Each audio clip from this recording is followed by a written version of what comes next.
From the refugee crisis to labor migration to potentially joining the European Union, Turkey has a complicated relationship with its neighbors to the west. This is particularly true in Germany, a country now called home for over 3 million ethnic Turks. For a European perspective on the relationship, I spoke with Niels Annen, member of the German Bundestag and a foreign affairs specialist. I began by asking him about Turkey's candidacy to join the EU.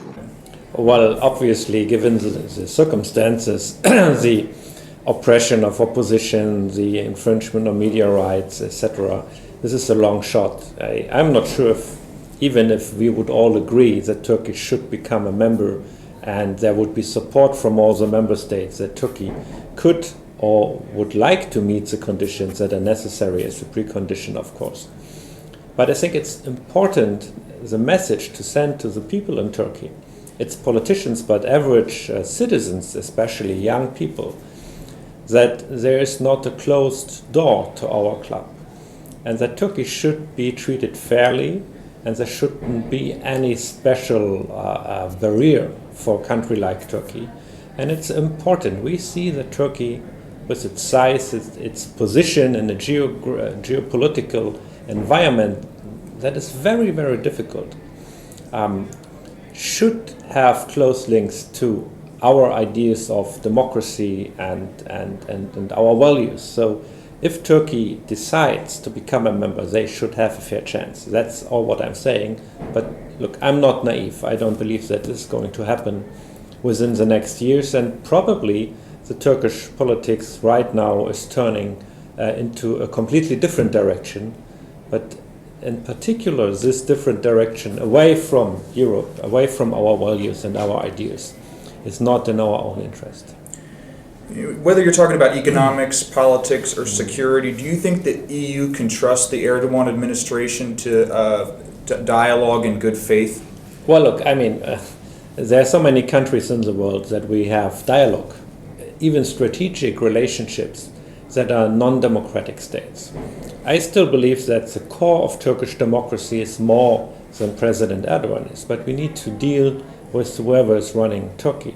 This is maybe not in an ideal world, but we don't live in an ideal world. So that's what we need to do if we want to help Syrian refugees that are living currently in Turkey and are treated well, with very few exceptions, better than most of the Syrian refugees in other countries. We need to cooperate with the government. If we want to ensure that the government is cooperating with NATO and with the Western and allied countries in order to fight Daesh, we need to talk to them. And if we want to achieve or at least support those forces within Turkey that believe that Turkey's place should be in Europe, we need to talk to them. So do we trust each other always? Probably not. But is there a viable alternative for talking to each other? I don't see it. Speaking of imperfect solutions, are you comfortable with the EU-Turkey migration or refugee agreement? Well, I am comfortable with it because I think it's targeting those people who are in deep need, who are facing difficult conditions. And Turkey has been very generous in hosting between 2.5 or 3 million refugees. Nobody really knows. And they already did so during times where Syria was not even on the front page in any European country, and also not in my country, in Germany. So I think this deal is not about democracy in Turkey. It's about cooperation in this difficult question of refugees. And we don't see people dying in the Aegean Sea right now. It's a result of that deal. There are legitimate expectations from the Turkish side, which have not all been met by our European partners. The core question is, will we find more than just a couple of countries among this very tiny group, Germany, that is willing and able to take some of the refugees that will be relocated from Turkey? That at the end of the deal is a big question. It's not a question towards Turkey, it's a question towards solidarity within the European Union. Do you believe that Turkey or Erdoğan administration is using the refugees as a bargaining chip, or to use more volatile language? I'm always hearing that complaint. I have no crystal ball. I don't know what is going to happen in the future.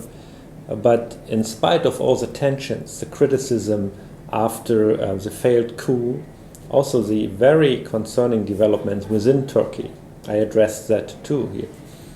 We see that Turkey is playing according to what it signed. They are fulfilling the agreements that we signed. And they claim that Europe hasn't done so in every detail. I also believe we need to have a closer look. There's that idea that President Erdoğan could push a button and then all of a sudden 2 million refugees will go to Germany. This is not going to happen. Like in Jordan, like in Lebanon, most of the people living in Turkey do not live in refugee camps. It's more or less 10, maybe 12, 15%. So those people could theoretically be expelled. The rest is living in communities, in cities, in the countryside. They're working. They're in parts also become Turkish citizens. Some of them have the prospect to become Turkish citizens. They are learning the language. So even if President Erdoğan would like to use that as a bargaining tool, it will not be easy to execute this policy. So we should take a step back, look at the difficult situation for Turkey that is hosting over 2 million refugees, the difficult situation for the people that we are talking about. And most of them have the opportunity to get even licenses to work in Turkey, something we are asking Jordanians and Lebanese for years, and they are not doing this for their own reasons. I'm not going to blame anybody. So we need to treat Turkey fairly in that regard, and I hope in the best interest of the people affected that the deal will have a future, but as I said, I don't know. Last question for you. One thing we've heard from the Turks is they would have liked to see more, at least those that support the administration, following the coup attempt, of solidarity both from Europe and the United States. Do you think they have a point there? Well, I do think they have a point. If we look at what happened in Paris, the terrible attacks, a few days after the attack, heads of states and government came to show their solidarity. We did not do that in Turkey, and I believe it was a mistake. Because it's not about the government, it's about democracy in Turkey. And the military with all the criticism that I share on President Erdogan's policies, is not an alternative. And they never run the country in a good way. They violated human rights. Economy was in shambles. So this is not an alternative. And we failed also to show emotion on this part. This is very important in Turkey. On the other hand, we also need to be clear what is happening right now to purge tens of thousands of public servants, strip immunity from opposition MPs. Just today we received notice that I think 20 additional opposition TV channels lost their license. Among those, cartoon networks, influence of the judiciary. This is not acceptable if you want to become a member of the European Union. And the highly symbolic question of reintroducing the death penalty is maybe the culmination of all that rhetoric and talk. So Turkey is heading in a difficult way.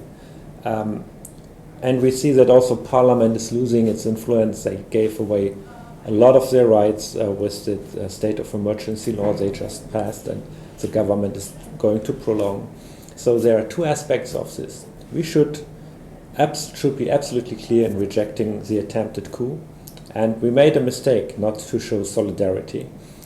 And by committing this mistake, we made it very easy for the hardliners within Turkish government to tell their own people, look, they don't believe that Turkey will be an equal partner anyway, so that's why they didn't come. And we need to learn from our own mistakes. But it doesn't mean that we should be silent about what is happening to Turkish democracy right now, which is very concerning.